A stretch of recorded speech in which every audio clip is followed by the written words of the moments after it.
دیکھتی آنکھوں، سنتے کانوں اور دھڑکتے دلوں کی خدمت میں السلام علیکم۔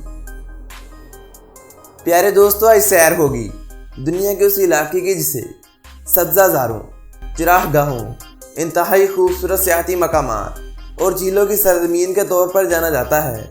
جی ہاں، میں بات کر رہا ہوں مانسیرا کی۔ آج ہم آپ کو مانسیرا کے سیر کے ساتھ ساتھ چند ایسے حقائق سے آگاہی بھی دیں گے جن سے یقیناً آپ لا علم ہوں گے۔ دوستو، مانسیرا ایک عظیم تاریخ کا حامل شہر ہے۔ سکندر یونانی، اشوک، محمد غزنوی، رنجیت سنگھ اور انگریز دور کی تاریخ کو سمیٹے ہوئے یہ ایک خوبصورت اور تاریخی شہر کی حیثیت رکھتا ہے۔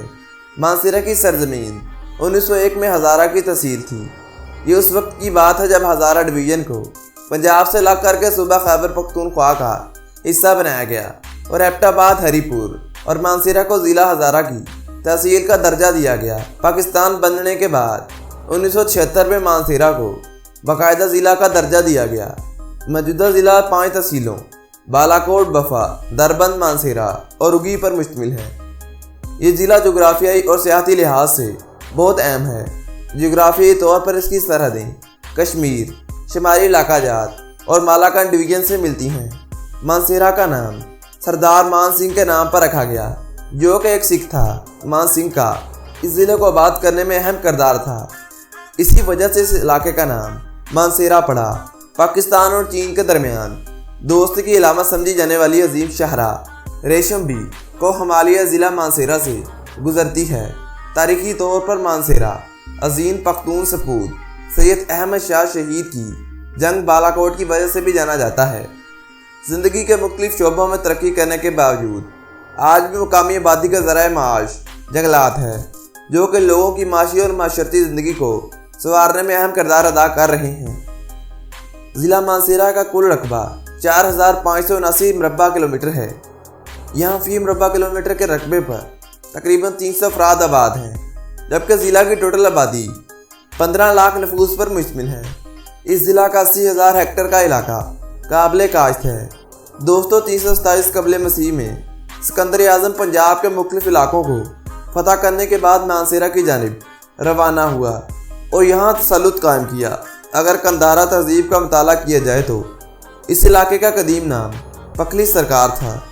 ہندوستانی شاہی راج میں یہاں پر راجہ جے اپالا نے سب سے زیادہ شہرت حاصل کی، جسے محمود غزنوی نے اپنی پہلی ہندوستانی جنگ میں شکست دی۔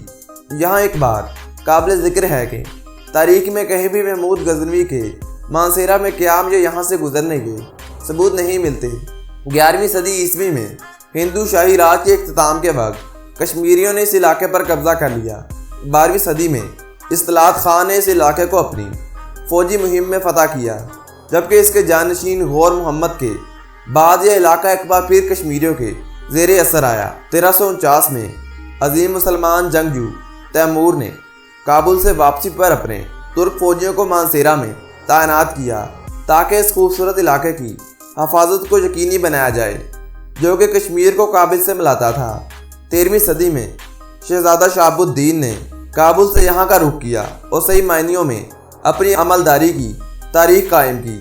شہاب الدین، جو کہ وسطی ایشیائی شہزادہ تھا، اس نے پکھلی سرکار کے نام سے یہاں ایک ریاست کی بنیاد رکھی اور گلی باغ نامی ایک قصبے کو اس کا مرکز بنا دیا۔ مغل دور میں وہی ترک جرنیل جو اس ریاست میں تعینات تھے، اس ریاست میں مغل ریاست کا حکم چلاتے تھے۔ دراصل یہی علاقہ ہندوستان کا کشمیر کے ساتھ رابطے کا ذریعہ تھا اور شہنشاہ اکبر نے اسی علاقے کا استعمال کیا۔ شہنشاہ اکبر کی حکمرانی کے آخری حصے میں ترک سلطان حسین نے اس علاقے پر حملہ کیا اور مغل حکمرانوں کو دعوت جنگ دی۔ حملے کا جواز حکمران حسین نے اندرونی معاملات میں مرکز کی مداخلت کو قرار دیا۔ پہلے تو مغلوں نے سلطان کو ہندوستان سے جلا وطن کیا، لیکن بعد ازاں اسے معافی اور اس علاقے کی حکمرانی عطا کر دی گئی۔ ترکوں کی نسلیں ابھی بھی مانسیرا، ایبٹ آباد، بٹگرام، ہری پور، اگی گدون، اتھا کوٹ میں آباد ہیں۔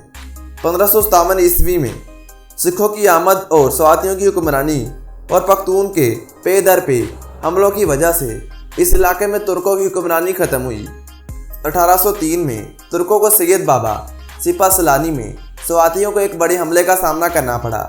سید جلال بابا ترکوں کے آخری سلطان محمود کے داماد تھے۔ اپنے سسر کی غیر موجودگی کا فائدہ اٹھاتے ہوئے سید جلال بابا نے سواتیوں کی مدد سے ریاست پکڑی سرکار پر تسلط قائم کیا۔ ترک شکست کے بعد تناول کے پہاڑی علاقوں اور ہزارہ کے دوسرے علاقوں میں پناہ گزیر ہوئے۔ ترکوں کے پاس چند علاقوں کی علمداری موجود تھی جہاں وہ اپنے آپ کو راجا کہلا کر حکمرانی کرتے رہے۔ احمد شاہ درانی کی حکومت جب پنجاب میں قائم ہوئی تو ضلع مانسیرہ کا علاقہ اس میں شامل تھا۔ احمد شاہ درانی نے بہتر سمجھا کہ مقامی قبائل کے سرداروں کی مدد سے اس علاقے پر حکمرانی کی جائے۔ اس سلسلے میں صلات خان نے، جن کا تعلق گڑھی حبیب اللہ سے تھا، کافی شہرت پائی۔ درانی خاندان کی حکومت اس علاقے پر 18ویں صدی کے اوائل تک قائم رہی۔ تنولی قبائل نے اپنی حکومت تناول علاقے میں قائم کر رکھی تھی۔ کافی مہم جوئیوں کے باوجود درانی ان پر قبضہ قائم کرنے میں ناکام رہے۔ مانسیرہ پر سکھوں کا قبضہ 1818 عیسوی میں ہوا اور اس علاقے کو انتظامی طور پر پنجاب کے ساتھ منسلک کر دیا گیا۔ سید احمد شاہ اور ان کے ساتھیوں کی مہمات کے سبب اس علاقے میں سکھوں اور پختونوں میں جھڑپیں جاری رہیں۔ بالاکوٹ کے مقام پر آخری مارکے میں سید احمد شاہ اور سید اسماعیل شہید سمیت بہت سے مجاہدین نے شہادت پائی۔ یہ علاقہ مکمل طور پر سکھوں کے قبضے میں آ گیا۔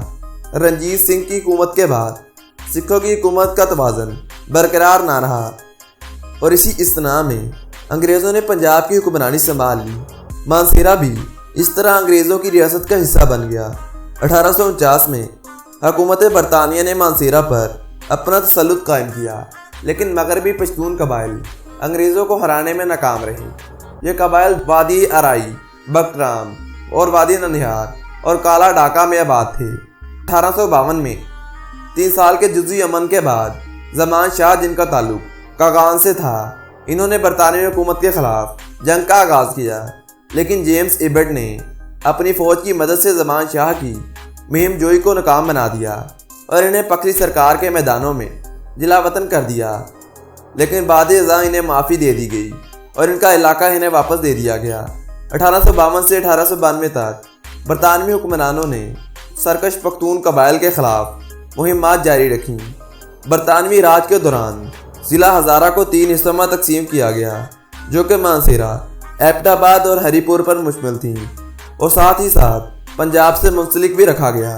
بعد ازاں 1981 میں شمال مغربی سرحدی صوبہ بنایا گیا، جس کا موجودہ نام خیبر پختونخوا ہے۔ اس میں ہزارہ کا علاقہ بھی شامل کر دیا گیا۔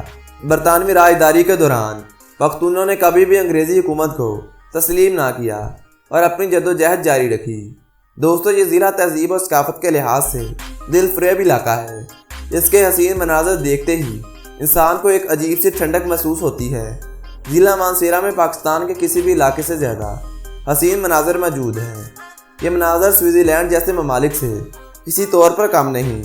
اس علاقے میں انتہائی خوبصورت وادیاں قدرت باری تعالیٰ بیان کرتی ہیں، جن میں حسین کاغان کی وادی موجود ہے۔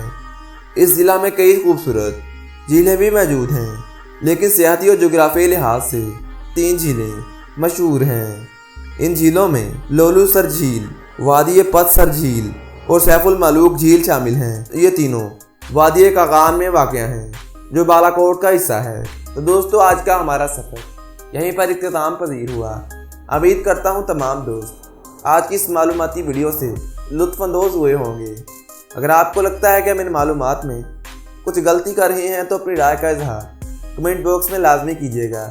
جانے سے پہلے تمام نئے آنے والے معزز ساتھیوں سے گزارش کروں گا، اگر آپ نے ہمارے چینل کو سبسکرائب نہیں کر رکھا تو سبسکرائب کر لیجیے اور ساتھ آ رہے بیل کے آئیکن کو لازمی دبائیے، تاکہ تمام کی تمام معلوماتی ویڈیوز کی نوٹیفیکیشن بر وقت آپ تک پہنچتی رہے۔ نیز ہماری ویڈیوز کو لائک کر کے اپنے دوستوں کے ساتھ شیئر کرنا مت بھولیے گا۔ آج کے لیے مجھے دیجیے اجازت، ملتے ہیں ایک اور معلوماتی ویڈیو کے ساتھ۔ اللہ نگہبان۔